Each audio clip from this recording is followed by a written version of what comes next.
राम दोस्तों, ताड़का और सुबाहु का वध। राम लक्ष्मण दोनों भाई गुरु विश्वामित्र जी के साथ वन में उनके यज्ञ की रक्षा करने के लिए जाते हैं। राम जी ने वन में अपने धनुष की डोरी को खींचकर छोड़ा, जिससे इतनी भयंकर ध्वनि हुई कि सारा जंगल कांप गया। तभी ताड़का नाम की राक्षसी ने देखा कि यहाँ कौन आ गया है। दोनों भाइयों को देखकर उनकी ओर झपटी।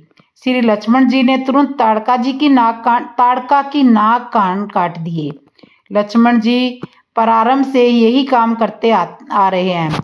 जहाँ कहीं किसी राक्षस को देखते हैं, उसकी नाक और कान को काट देते हैं। वाल्मीकि रामायण में यह प्रसंग आता है कि जिसकी नाक कटी हुई होती है, फिर उसे स्वर्ग में भी स्थान नहीं मिलता। किसी पर भगवान की कृपा हो जाए, वह बात अलग है, और इसलिए शायद समाज में भी नाक को बहुत महत्वपूर्ण माना जाता है। जबकि शारीरिक अंगों में आंख सबसे मूल्यवान होती है, किंतु प्रतिष्ठा की दृष्टि से नाक को ज्यादा महत्व दिया जाता है। कहीं किसी का अपमान होता है तो यही कहा जाता है कि उसकी नाक कट गई। अपनी नाक को बचाने के लिए ही व्यक्ति मर्यादा में रहता है। जैसे ही ताड़का दोनों भाइयों की ओर झपटी, गुरु विश्वामित्र जानते थे कि वह भगवान है, फिर भी उनके अंदर वात्सल्य उमड़ा और दोनों भाइयों को अपने पीछे कर लिया कि कहीं यह डर ना जाए। भगवान श्री राम जी ने अपनी लीला में जितने भी चरित्र किए हैं, वह मानव को एक संदेश देने के लिए किए हैं। राम जी चाहते तो ताड़का को तुरंत उसी वक्त मार देते, किंतु उन्होंने तुरंत ऐसा नहीं किया।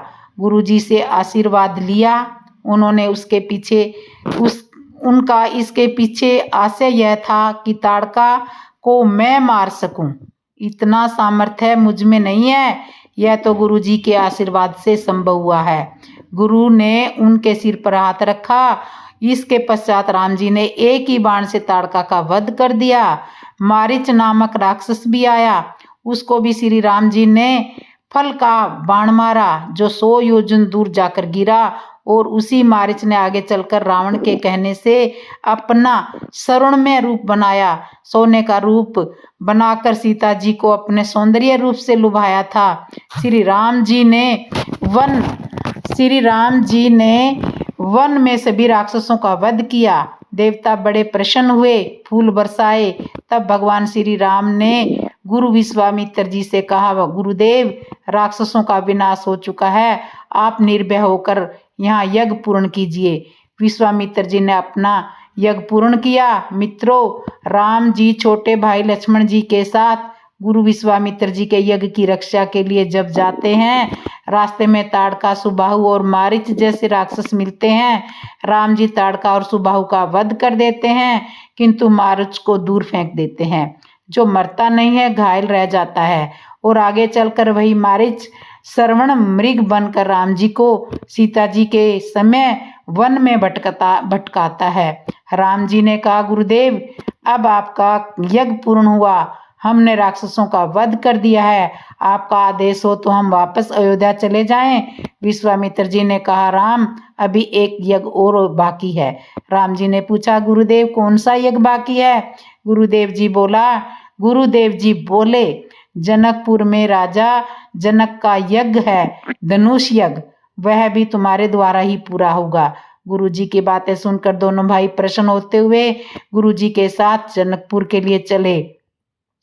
रास्ते में एक वीरान स्थान पर शिला पत्थर दिखाई दिया।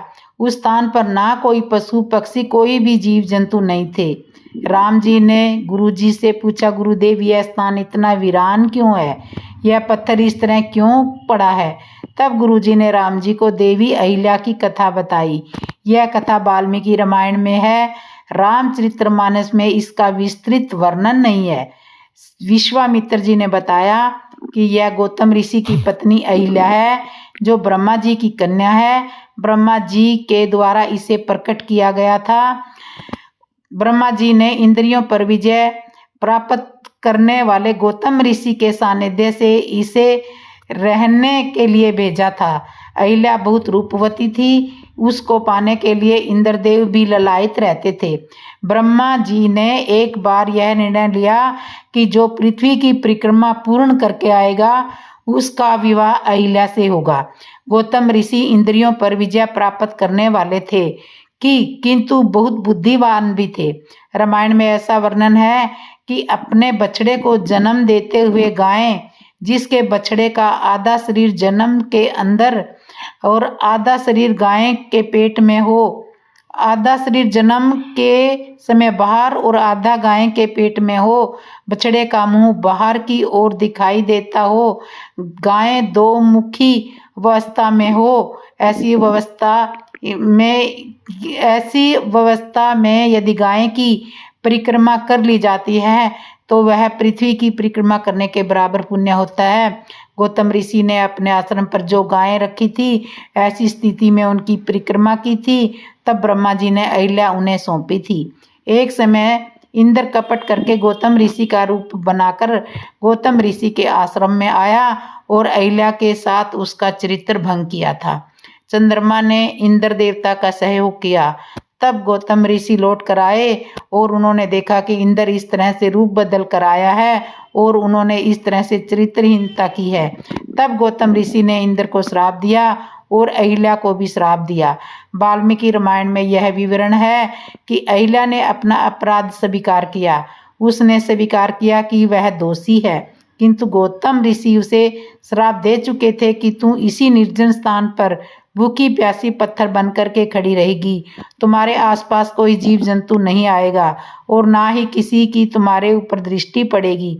लेकिन जब अहिल्या ने अपना अपराध स्वीकार कर लिया, गौतम ऋषि से क्षमा मांगी, तब ऋषि गौतम ने अनुग्रह करके उसके अपराध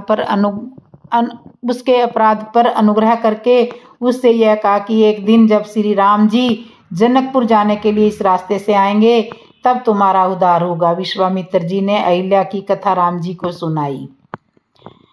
राम जी ने अपनी चरण धूलि से छुआ। वह पत्थर की शिला एक नारी का रूप धारण कर चुकी थी और भगवान की बार बार स्तुति करने लगी। रामचरितमानस के अनुसार बैकुंठ धाम को चली गई थी, किंतु वाल्मीकि रामायण के अनुसार वह पवित्र हो गई और फिर गौतम ऋषि ने उसे अपने साथ उसी प्रकार लेकर गए जिस प्रकार कोई विवाह करके विवाह बंधन में बंध करके अपनी गृहस्थी बसाते। इनका दाम्पत्य जीवन आनंद में ढंग से चलने लगा। जिनके यहाँ सतानंद नाम का एक पुत्र पैदा हुआ जो जनकपुरी में राजा जनक का राजपुरोहित हुआ। अहिल्या का उद्धार करने के पश्चात राम जी के मन में यह लगा कि मैंने एक ऋषि पत्नी को चरणों से छुआ है, वह मुझसे अपराध हुआ है, पाप हुआ है। वहां से आगे चले किंतु प्रसन्नता नहीं थी, मन में पश्चाताप हो रहा था। इसका पश्चात होना भी चाहिए। इस तरह से प्रायश्चित करने के उद्देश्य से वे गंगा जी में गए और गंगा जी में उन्होंने स्नान किया और पुण्यदान किया। सवाल ये उठता है कि श्री राम जी ने अहिल्या को चरण छुआने का पश्चाताप क्यों किया? ये सवाल उठता है। भी अहिल्या का उद्धार करने के बाद उनका मन बिल्कुल भी प्रसन्न नहीं था, तो मन में प्रसन्नता नहीं थी। जहाँ से चले मन में प्रसन्नता नहीं थी। गोस्वामी तुलसीदास जी ने यहाँ हर्षी चले विशेषण का प्रयोग नहीं किया है। यहाँ उन्होंने लिखा है कि चले राम राम जी चले, मन में प्रसन्नता नहीं, बल्कि इस बात का दुख है कि मेरे द्वारा एक ऋषि पत्नी को चरण छू आना पड़ा। मैंने ऋषि पत्नी को अपने चरण से छुआ। एक तो वह ऋषि की पत्नी, दूसरा वह नारी जाति है। दोनों ही स्थिति में निश्चित रूप से मुझसे यह पाप हुआ है। राम जी ने उनकी नर लीला में जितने भी चरित्र किए हैं वह हमें संदेश देने के लिए ही किए हैं। भगवान से तो कभी भूल हो ही नहीं सकती, किंतु इस प्रसंग का आशय यह है कि तुलसीदास जी समझाना चाहते हैं कि कहीं इस तरह की भूल हमसे ना हो, और यदि हो भी जाए तो उसी तरह प्रायश्चित करना चाहिए जिस तरह भगवान ने अहिल्या उद्धार के पश्चात किया। प्रायश्चित करने के लिए गंगा जी में गए। माँ उन्होंने गंगा जी में स्नान किया, दान पुण्य किया। इस तरह अहिल्या को चरण छुआने के पापों का प्रायश्चित किया। तब उनके मन में प्रसन्नता हुई और वहां से चले। तब फिर हर्षित होकर चले। तुलसीदास जी ने फिर यहाँ भगवान की प्रसन्नता को दर्शाया है। श्री राम जी जोश में भगवान है। किसी को चरण लग जाने पर उसका पश्चाताप करते हैं और एक हम है जो कोई यदि हमारे पांव ना छुए तो हम उसे पापी समझते हैं। राम लक्ष्मण दोनों भाई गुरु विश्वामित्र जी के साथ जनकपुर पहुंचते हैं। राम जी जनकपुर में प्रवेश करते ही लक्ष्मण जी को वहां की महिमा सुनाते हैं। वहां के नर नारियों को देखकर उनके हाव भाव का वर्णन लक्ष्मण जी से करते हैं और कहते हैं कि यहाँ के पशु पक्षी नर नारी सभी को देखकर यह लगता है कि यह वैदेही जनक दुलारी की नगरी है। सुंदर उपवन देखकर गुरु विश्वामित्र जी ने वहीं पर विश्राम किया। जब राजा जनक जी को यह ज्ञात हुआ कि गुरु विश्वामित्र जी का जनकपुर में आगमन हुआ है तो वह कुछ विद्वान जनों को ब्राह्मणों को साथ में लेकर सृष्टिवाचक करते हुए विश्वामित्र मुनि जी को लिभाने के लिए नगर से बाहर उपवन में पहुंचे। विश्वामित्र गुरु की चरण वंदना व आदर सत्कार करने के पश्चात वहां सभी विद्वान जन बैठे हुए थे। उसी समय राम जी और लक्ष्मण जी दोनों भाई वहां पधारे। गुरु जी ने उन्हें पुष्प लेने के लिए भेजा था। राम जी लक्ष्मण जी का जैसे ही वहां पर आगमन हुआ उन्हें देखकर राजा जनक सहित सभी विद्वान पंडित खड़े हो गए। यह बड़ी अद्भुत बात है जब वयोवृंद ज्ञानी जन एक बालक को देखकर खड़े हो जाएं। शिष्टाचार के अनुसार तो यह बात कुछ जचती नहीं है, किंतु राम जी के रूप का आकर्षण ऐसा ही था कि सब लोग खड़े हो गए। जनक जी आश्चर्यचकित होकर एकटक राम जी की ओर निहार रहे हैं। जनक जी ने विश्वामित्र जी से पूछा, गुरुदेव यह कौन है? विश्वामित्र मुनि कहते हैं, राजन आप तो स्वयं ज्ञानी हो और ज्ञानी होकर मुझसे ये पूछ रहे हो यह कौन है? जनक जी ने कहा, गुरुदेव आप भी तो ज्ञानी हो और ज्ञानी से ही पूछा जाता है मैं कौन हूँ, यह कौन है, वह कौन है, इसमें संशय की क्या बात है?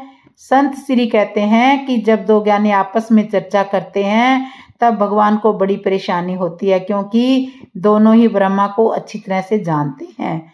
जनक जी और विश्वामित्र जी की बातें सुनकर राम जी मुस्कुराए। राम जी का स्वभाव ऐसा ही है, अपने स्वरूप का बोध कराते हैं, दर्शन कराते हैं, सब तब मुस्कुराते हैं। और उन्हें मुस्कुराते देखकर राजा जनक स्वयं ज्ञानी है जान गए कि यह कौन है, यह तो ब्रह्मा है। जन्म के समय माता कौशल्या को भी राम जी ने मुस्कुराकर ही अपने स्वरूप का परिचय दिया था। तब माता कौशल्या ने राम जी से कहा था कि अपना बाल रूप धारण करके बाल रूप में मुझे दर्शन दो। तब उन्होंने अपनी बाल लीला प्रारंभ की थी। जनक जी पूछते हैं विश्वामित्र जी से, बताइए गुरुदेव आप क्यों मौन हैं? विश्वामित्र जी कहते हैं कि यह वह है, संसार में जितने प्राणी हैं उन्हें यह प्रिय है। राम जी ने विश्वामित्र जी की ओर देखा, मानो संकेत यह था कि आप बताओ। राम जी का संकेत था कि गुरुदेव लौकिक दृष्टि से हमारा परिचय होना चाहिए। विश्वामित्र जी मुनि से जनक जी से कहा, विश्वामित्र मुनि ने जनक जी से कहा कि यह अयोध्या नरेश दशरथ जी के पुत्र हैं और मेरे यज्ञ की रक्षा करने के लिए मैं इन्हें अपने साथ में लेकर आया हूँ। तब जनक जी ने पूछा कि क्या इन्होंने आपके यज्ञ की रक्षा की है? क्या आपका यज्ञ सफल हुआ है? विश्वामित्र जी ने कहा, राजन आपके यहाँ भी तो यज्ञ है, अनुभव कर लेना, कुछ ही दिनों की तो बात है। राम लक्ष्मण दोनों भाइयों के जनक जी सहित सभी विद्वान जनों ने प्रेम सहित दर्शन किए, सुख पाया और सब जनक जी गुरुदेव सहित दोनों भाइयों को जनकपुर में प्रवेश दिलाने के लिए साथ में लेकर चले। जनक जी गुरु विश्वामित्र जी और दोनों भाई राम जी और लक्ष्मण जी को साथ में जनकपुर नगरी में ले गए। यह था कि यह प्रश्न आता कि अब इन्हें ठहराया कहाँ पे जाए। तब उन्होंने गुरु सहित दोनों भाइयों को श्री जानकी जी का महल, सुंदर सदन जिसमें श्री सीता जी विराजमान रहती है उन दोनों भाइयों को वहां पर ठहराया, क्योंकि सीता जी माता भक्ति स्वरूपा है, जनक जी ज्ञान स्वरूप है। वह जानते हैं कि ज्ञानी के भवन में तो भगवान ठहर नहीं सकते। भगवान तो भक्तों के महल में ही ठहर सकते हैं। इसलिए उन्होंने भक्ति रूपा माता जानकी के महल में श्री राम और लक्ष्मण जी को ठहराया, दोनों भाइयों को ठहराया, और भक्ति रूपा जानकी जी को अपने महल में, अपने हृदय में बसाया। इस तरह से भगवान राम और लक्ष्मण जानकी जी के महल में ठहरे। इस प्रसंग का यही आशय है। भक्ति के महल में ठहरने के पश्चात भगवान भक्त वत्सल हो गई। उसी समय लक्ष्मण जी के मन में जनकपुर देखने की लालसा जागृत हुई। लक्ष्मण जी के भाव को जानकर राम जी ने गुरुदेव जी से कहा, गुरुदेव, लक्ष्मण जनकपुर देखना चाह रहे हैं। गुरुदेव जी ने कहा, जब लक्ष्मण को जनकपुर देखने की इच्छा है तो मुझसे कहना चाहिए, तुम क्यों कह रही हो? राम जी ने कहा, गुरुदेव, लक्ष्मण जी के मन में थोड़ा संकोच है, आपसे कहने में संकोचा रहे हैं, इसलिए मैं कह रहा हूँ। गुरुदेव ने कहा, ठीक है, राजा जनक के 4 सेवक यहाँ घूम रहे हैं, किन्हीं 2 को बुलाकर उनके साथ लक्ष्मण जी को भेज देंगे, वह जनकपुर के दर्शन करवा करके ले आएंगे। राम जी ने कहा, गुरुदेव, आपकी आज्ञा हो तो मैं इसे नगर दिखला करके ले आता हूँ। गुरु विश्वामित्र जी ने कहा, राम, तुम्हें लक्ष्मण को ले जाने की क्या आवश्यकता है? तुम्हें तो नगर देखना ही नहीं है, और तुम कह रहे हो कि मैं दिखला लाता हूँ। तो क्या यह बताओ, क्या तुम पहले से जनकपुर आए हुए हो? क्या जनकपुर तुम्हारा देखा हुआ है? राम जी ने कहा, नहीं, आया तो नहीं हूँ और देखा हुआ भी नहीं है। तो गुरु जी ने कहा, जब तुम्हारा ही देखा हुआ नहीं है तो तुम लक्ष्मण को कैसे दिखा पाओगे? राम जी ने कहा, गुरुदेव, नगर तो जनक जी के सेवक ही दिखला कर लाएंगे, मैं तो केवल साथ में रहूंगा, क्योंकि सेवक पता नहीं लक्ष्मण को कब तक नगर में घुमाते रहेंगे। मैं साथ में रहूंगा तो शीघ्र नगर के दर्शन करके वापस ले आऊंगा। इस व्यंग का आशय यह है कि राम जी कहना चाह रहे हैं कि भगत के साथ भगवान का होना जरूरी है। भगवान साथ नहीं होंगे तो भगत भटक सकता है। इसलिए राम जी लक्ष्मण जी के साथ जाना चाह रहे हैं। गुरुदेव ने दोनों भाइयों को नगर दर्शन की आज्ञा दे दी। दोनों भाई जनकपुरी में प्रवेश करते हैं। वहां के नर नारियों को जब यह पता लगा तो सब इनके रूप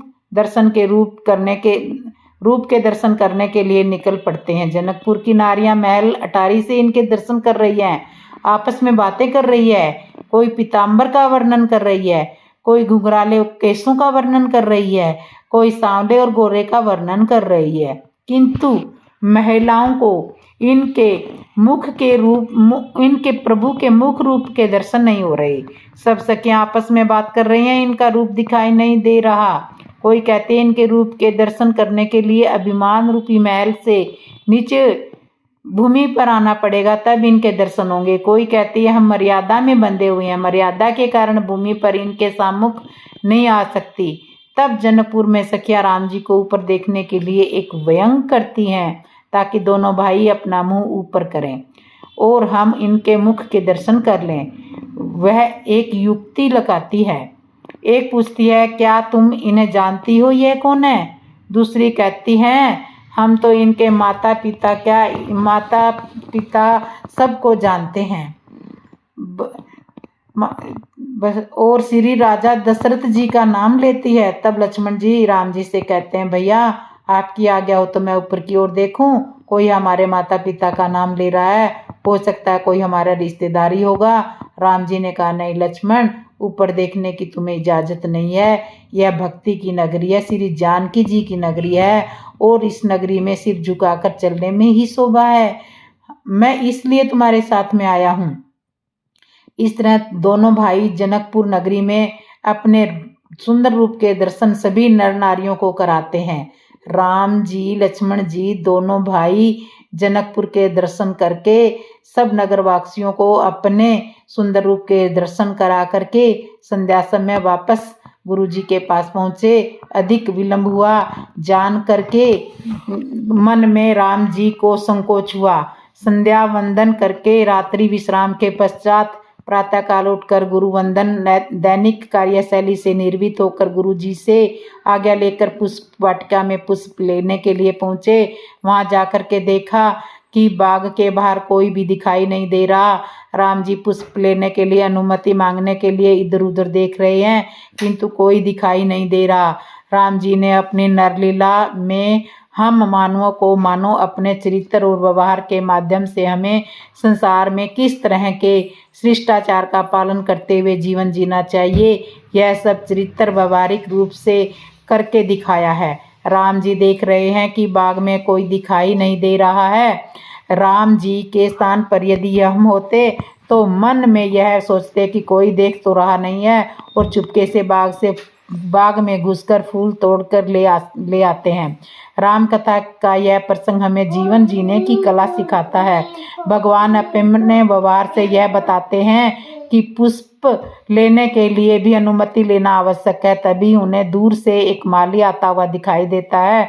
द्वार पर माली ने आकर दोनों भाइयों को देखा, मन ही मन बड़ा आनंदित हुआ, किंतु वह भी जनक जी के बाग का माली था। जनकपुर तो ज्ञानियों की नगरी है। माली जान रहा था यह भगवान है, किंतु कर्तव्यनिष्ठ था। जैसे ही राम जी ने पूछा, क्या हमें बाग में प्रवेश करके पुष्प लेने की अनुमति है? माली ने कहा, बिल्कुल नहीं, पुष्प लेना तो क्या, आप इस बगिया में प्रवेश भी नहीं कर सकते। दोनों भाइयों को बड़ा आश्चर्य हुआ। लक्ष्मण जी मन ही मन विचार कर रहे हैं, यहाँ तो बहुत अपमान हो रहा है। गुरुजी भी हमें कैसी जगह पर लेकर आए हैं। भैया कहते हैं इधर मत देखो, उधर मत देखो, नीचे देख कर चलो, यह वैदेही का नगर है। और तो और साधारण माली भी हमारा अपमान कर रहा है, किंतु कर भी क्या सकते हैं। माली ने कहा, आप वही हो जिन्होंने रास्ते में आते समय एक पत्थर को छुआ और उसने नारी का रूप धारण करके आकाश मार्ग से लुप्त हुआ है।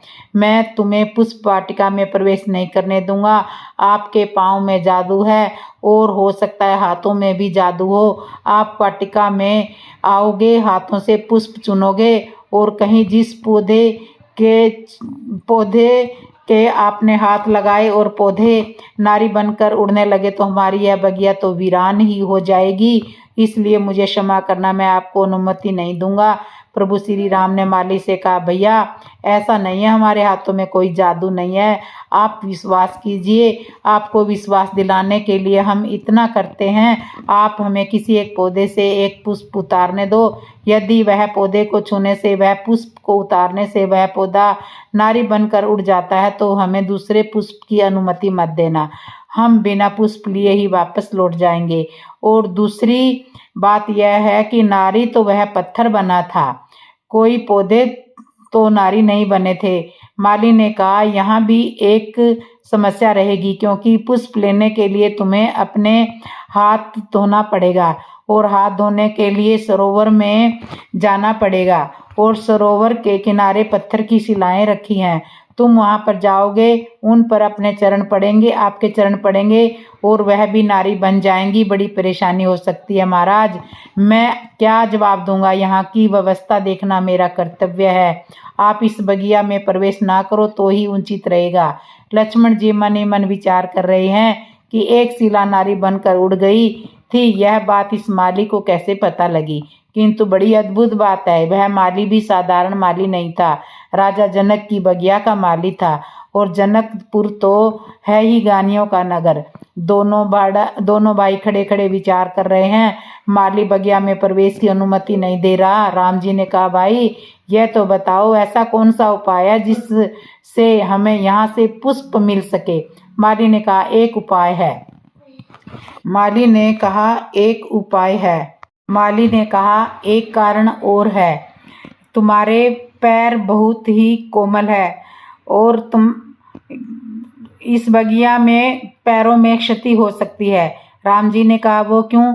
यहाँ के राजा क्या बगिया की साफ सफाई नहीं करवाते? इसमें कांटे और कंकर पड़े हैं। माली ने कहा, कांटे कंकर नहीं है, किंतु फूलों की पंखुड़ियां हैं और तुम्हारे चरण बहुत कोमल हैं, इसलिए यह तुम्हारे चरणों में चुभ सकती है।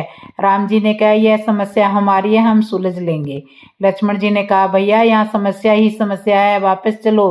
राम जी ने कहा, ठहरो, कुछ तो उपाय होगा। राम जी ने माली से कहा, भैया यह बताओ इन सब समस्याओं का क्या समाधान होगा। माली ने मुस्कुराते हुए कहा, प्रभु यह भक्ति की नगरी है, तुम्हें प्रवेश मिल सकता है जब तुम जानकी जी की जय बोलो। लक्ष्मण जी तो बड़े थोड़े से खिजे हुए थे। व्यंग करते हुए बोले, भैया बोल दीजिए जानकी जी की जय, क्या बिगड़ता है। राम जी ने कहा, लक्ष्मण जानकी जी की जय बोलूं कुछ अटपटा नहीं लगेगा।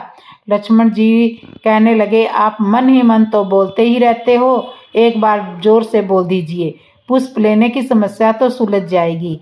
भक्ति की नगरी में भगवान को भी भगवान होने का अभिमान छोड़ना पड़ता है, तब उसमें प्रवेश मिलता है। इंसान की तो बात है, इंसान की क्या बात है, बिना भक्ति की जय बोले आदमी प्रेम में प्रवेश नहीं कर पाता। हमारा हृदय एक प्रेम वाटिका है, इसमें बिना भक्ति के कार्य कैसे सिद्ध होगा। राम जी दल फूल का चयन करते हैं। उसी समय एक सखी वहां पर आती है जो जानकी जी के साथ गौरी पूजन में शामिल नहीं है। अचानक उन्हें भगवान के दर्शन हो जाते हैं। श्री रामचरितमानस का यह प्रसंग यह बताता है कि देखो भगवान पहले उन्हें मिले जो पूजा में शामिल नहीं है, जिनका पूजा से कोई वास्ता नहीं है। संत जी का कहने का आशय यह है कि पूजा करना संत जी का आशय यह नहीं है कि पूजा करना व्यर्थ है। पूजा करना बड़ी अच्छी बात है, किंतु यह प्रसंग यह बताता है कि भगवान साधनहीन को पहले मिलते हैं और साधन संपन्न को बाद में मिलते हैं। और यह भी बड़ी विचित्र बात रही है, जो पूजा में शामिल नहीं है उसी ने जाकर गौरी जी की पूजा करने वाली जानकी जी को और सखियों को जाकर बताया। साधनहीन साधन संपन्न को भगवान के दर्शन करा रही है। जानकी जी बगिया में जाती है, पत्तों की ओर से राम जी को निहारती है, राम जी सीता जी को निहारती हैं। इस प्रसंग की एक विशेष बात यह है कि पुराने समय में व्यवहारिक जगत में वर और वधू आपस में एक दूसरे को नहीं देख पाते थे। यह परंपरा रही थी कि गांव के ब्राह्मण कन्या के लिए वर तलाशने जाते थे और कन्या के लिए वर चयन करते थे। उनके द्वारा ही परिवार वालों को वह रिश्ता मान्य करना था। कन्या तो विवाह के बाद तक अपने पति को नहीं देख पाती थी। ससुराल आ जाने के बाद फिर कहीं 2-4 दिन बाद देखती थी, किंतु यह परंपरा थी। पहले माँ बाप की बिना अनुमति के विवाह नहीं होते थे और वर्तमान समय में बेटी माता पिता से विवाह के लिए अनुमति लेना आवश्यक नहीं समझती है। इसे समझता कहते हैं। रामचरितमानस का पुष्प वाटिका में राम जी के मिलन का यह प्रसंग यह संदेश देता है कि समाज में जो नहीं देख पाते और वर्तमान में वह समझता है कि कन्या अपने वर के लिए माता पिता की अनुमति भी आवश्यक नहीं समझती। यह प्रसंग यह संदेश देता है कि उस स्वतंत्रता वालों को थोड़ा आगे आना चाहिए और इस क्षमता वालों को थोड़ा पीछे जाना चाहिए। वर और वधू आपस में मिले तो सही, किंतु उद्देश्य वासना का नहीं उपासना का होना चाहिए। सीता जी को उनकी माता सुनैना जी ने गौरी पूजन के लिए भेजा और राम जी को उनके गुरुजी ने पुष्प लेने के लिए भेजा। दोनों का आपस में मिलन हुआ, एक दूसरे को देखने का अवसर मिला, किंतु माध्यम उपासना का रहा। यही इस प्रसंग का सार्थक संदेश है। सीता राम जी का पुष्प वाटिका में मिलन हुआ। सीता जी ने राम जी को देखा, राम जी ने सीता जी को देखा। सीता जी राम जी के दर्शन करने के पश्चात भगवान की सांवली सूरत को हृदय में बैठाकर दोबारा गौरी माता जी के मंदिर में प्रसन्न चित्त से दोबारा पूजा करने के लिए गई। पहली बार जब पूजन करने के लिए गई तब गौरी माता से अपने रूप के अनुरूप वर मांगा। दूसरी बार जब गई तो मन में संकोच था, संकोचाकर वरदान मांग रही थी। रामायण के ममर्ज संत इस प्रसंग का अर्थ निकालते हैं कि सीता इस मर्म का अर्थ निकालते हैं कि सीता जी संकोचाकर क्यों रही थी। पहली बार तो नहीं संकोचाई थी, फिर दूसरी बार किस लिए संकोच कर रही थी। संत कहते हैं कि पहली बार जब वरदान मांगा तब सीता जी को किसी से संकोच नहीं था, क्योंकि वह अकेली थी और अपने अनुरूप वरदान मांग रही थी। दूसरी बार जब वह गई तो हृदय में राम जी की मूर्ति को बिठा रखा था, बस संकोच राम जी की उस मूर्ति से हो रहा था। गौरी माता से विनती कर रही थी कि आप तो सबके हृदय में जानने वाली हो, मुझे क्या वरदान चाहिए वह आप जानती हो। सीता जी की प्रेम भरी प्रार्थना सुनकर गौरी माता के कंठ से पुष्पमाला खिसक गई और मूर्ति मुस्कुराई। वहाँ भी बड़ी विचित्र अद्भुत बात है। मूर्ति गौरी जी की नहीं मुस्कुराई, मूर्ति सीता जी के हृदय में बैठी हुई श्री राम जी की मूर्ति मुस्कुराई। वह इसलिए कि सीता जी ने अपने लिए गौरी माता से वरदान मांगा। गौरी माता ने प्रसन्न होकर पुष्पमाला खिसकाकर यह संकेत किया कि तुम्हारा मनोरथ पूर्ण हुआ है।